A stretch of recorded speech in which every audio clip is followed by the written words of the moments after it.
hiring is merit-based, I think all of us, and especially me, have to be aware of the bias that we bring to the table, because we bring bias and discrimination to the table based on the color of our own skin and based on our past experiences. And we need to be aware of that, especially when you're in a position of hiring. And I'm just excited. I mean, I did residency at Beth Israel. My patient population, I speak Spanish fluently, was 80% Lower East Side. Absolutely loved my patients, and I'm still in contact with them. One of our dispensaries is in Elmhurst, Queens. Yep. And you talk about diversity, it's just absolutely amazing. And if your staff is not reflecting the community that you're working in, you're doing something wrong. And we truly believe that. That's Hero Health, and this is New York. Right? This is the way that it should be, and I say it with my whole heart. So that's a yes. You would hire. That's a yes. Yeah. I think I couldn't have said it better. Definitely, we would. It definitely matters circumstance and quality. Making sure that qualified is definitely something that's important, and I think that's something everybody struggles with in the cannabis industry in general. Is I've been in the cannabis industry for 2 years, and I'm like a guru, like a gold mine of information.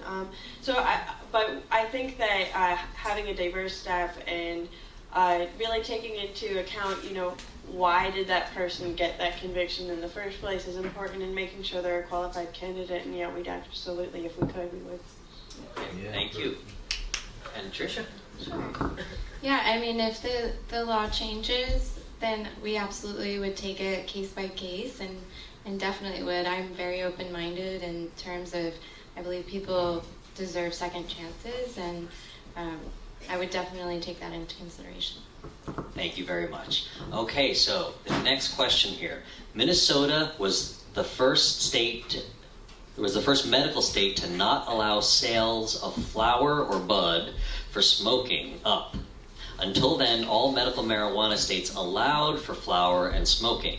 Then New York followed Minnesota's lead with a non-smoking or flower program. Many patients in other states prefer to light up. For many, it's the easiest way to titrate and get the desired effect. Does anyone on the panel support adding flower and smoking to the CCA? And smoking to the CCA? I don't know. Okay. So in essence, what are your guys' opinion on allowing flower legally in a medical marijuana program? And I'd actually like to. So I had a similar question. So I'd actually like to add a caveat to that question. In terms of medical outcomes, does having I understand that a lot of the mainstream general public, especially if they're recreational users of cannabis, would like to see flower added. But taking that aside from a pure medical perspective, does adding flower change medical outcomes? Meaning by having flower as an option as opposed to vaping an extract or taking a capsule, does someone actually come out better on the other end with treatment of their disease? Would any of you like to take on the question about flower?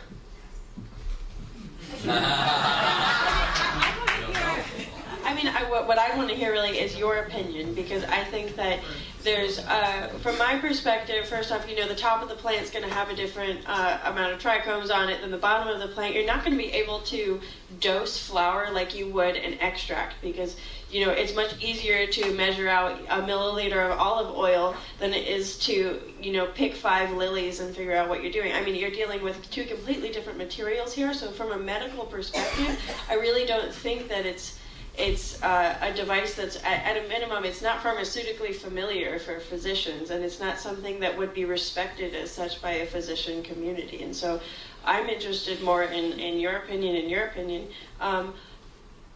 I don't see a way that you could keep it to plus or minus 5% margin of error. You'd have to grind it up and then test a sample out of that to make sure that it's consistent. And I think that you're also, if you're going to smoke it, you're going to inhale more plant particles than you would if it's an extract. So what's your opinion, Bernie? I love it when the panelist pushes the question back to me. Well done, Hillary. I think it really comes down to, the reason I posed the question with my added caveat is it really comes down to medical outcomes. right? If we're really going to change laws and change a program, I know the mainstream general population that enjoys cannabis would love to see flower being added, and I certainly understand many arguments about that.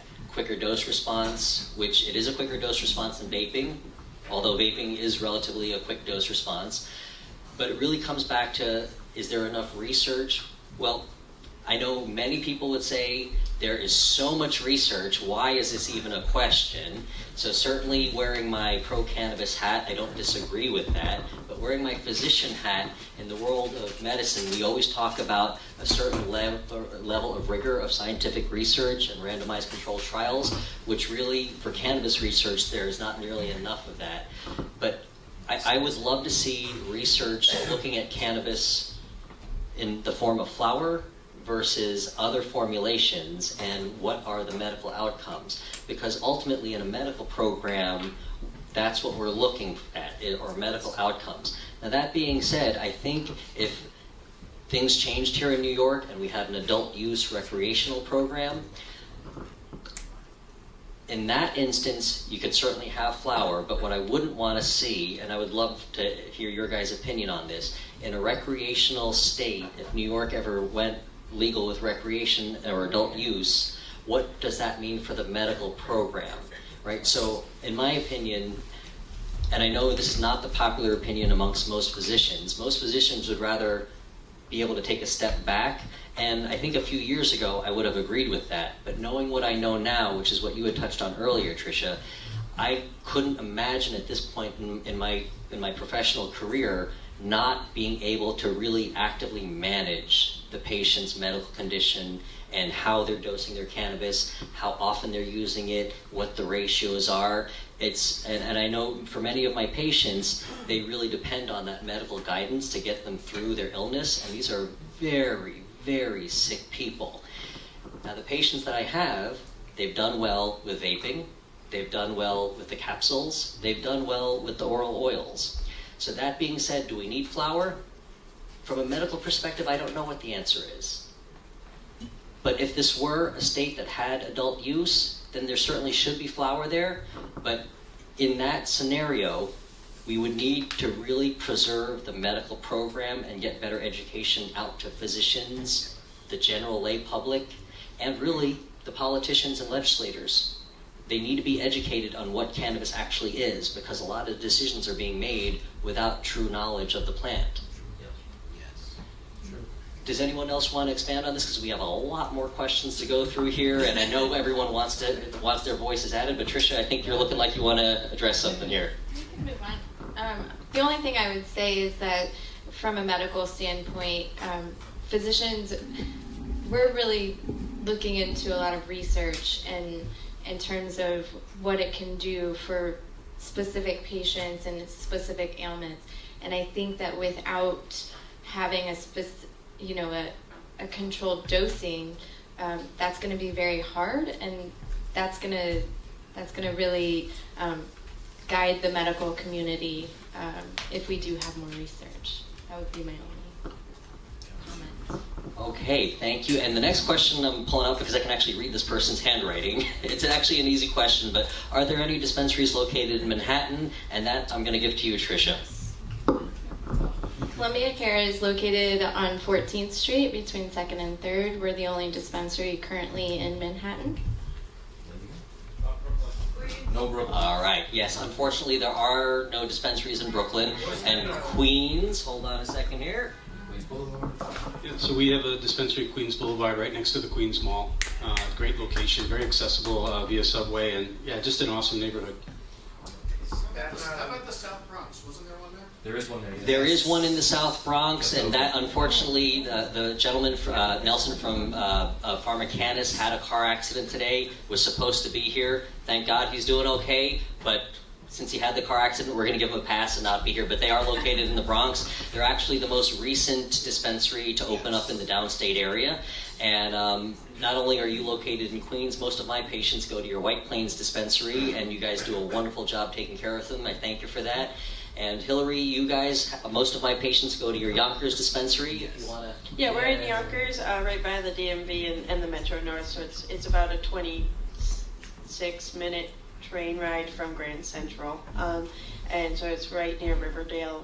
It's basically on the border of the Bronx, so it's really easy to get to as well. It's about a 2-minute walk from the Metro North station.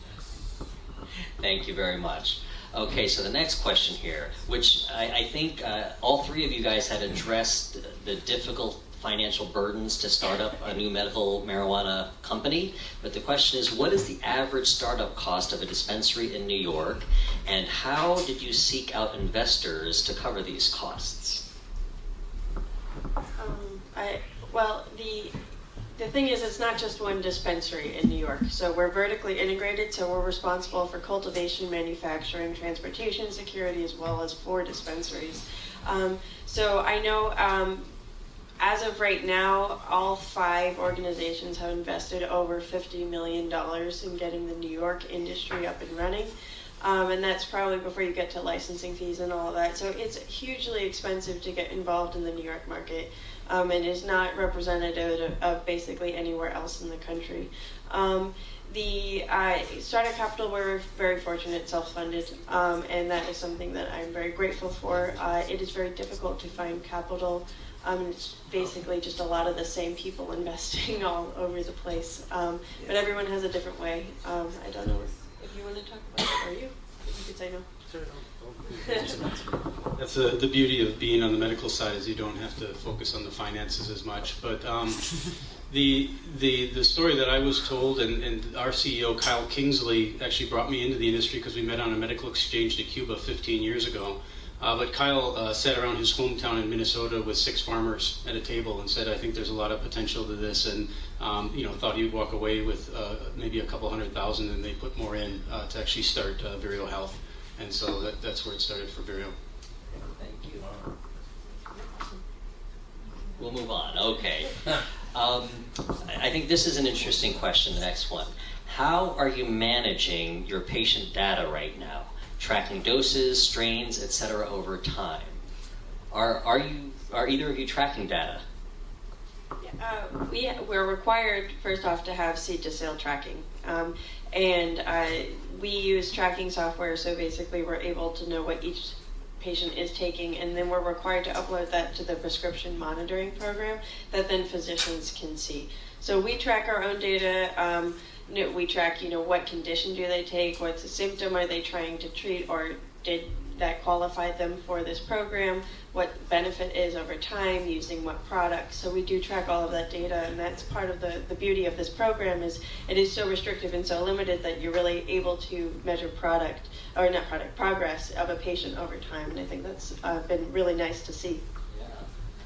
Okay, and I'd like to actually take that person's question a step further. So not only tracking data, but ultimately when we track data, what we hope to do is conduct research with that data and to show outcomes. Now, I know that both Vireo and Columbia Care either have been involved with research or are getting involved with research. Can you guys share with us what that looks like from your end? What research are you actually conducting? How is that funded? And what do you hope to end up producing here with this research? Sure.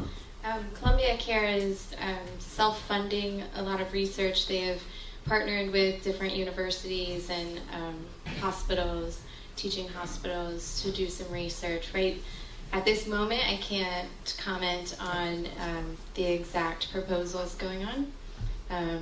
However, hopefully you'll find some data soon.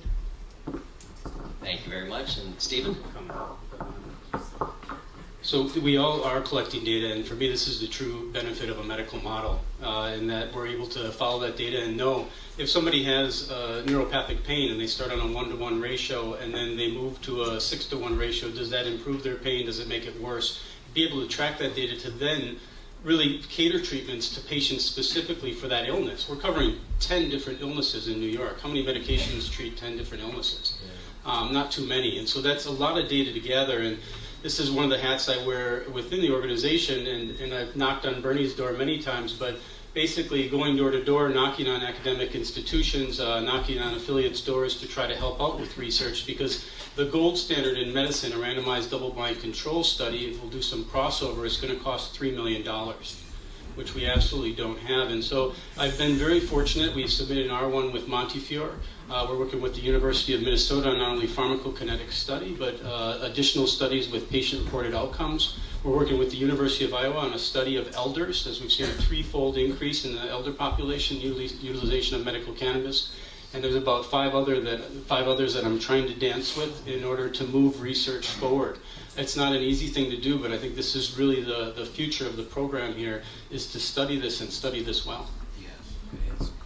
Yeah, and I think it's hard enough to get an RO started, get your dispensaries opened, have a functioning system where you can be financially stable so that you're not going under. So to tackle all that and research on top of that is very impressive, and I can only hope that my company someday can work with all of you guys on research. So that would be a very exciting thing for me. Okay, now we are going to run out of time. We have a few minutes left, so let's see how many more questions we can get in. So in your opinion, and that could be all three of you, what is the single biggest regulation change that the state could make to open up patient access?